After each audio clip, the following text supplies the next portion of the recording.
Hello বিয়াস, আসসালামু আলাইকুম। হঠাৎ চলে আসলাম গ্রামের বাড়িতে, দেখেন আম পাড়তেছি। তো বিয়স, গাছ থেকে নিজে আম পেড়ে এবং গাছের নিচে বসে খাওয়ার মজা আলাদা।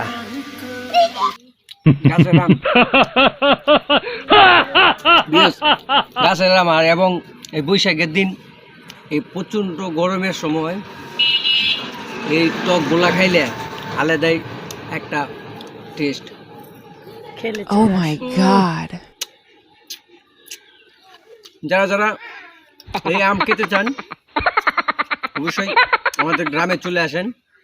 এই যে আমাদের গাছ, আম মোটামুটি যাই হয়েছে। প্রথমেই টেস্ট করে নিলাম, হঠাৎ আসলাম বাড়িতে, আইসা দেখলাম আম আছে। ওরে ভাই, প্রচণ্ড টক, যে পরিমাণ টক খাওয়া মুশকিল।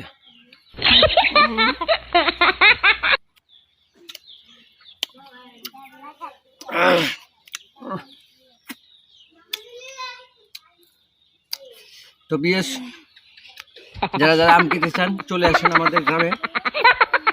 তো সবাই ভালো থাকবেন, সুস্থ থাকবেন। আল্লাহ হাফেজ।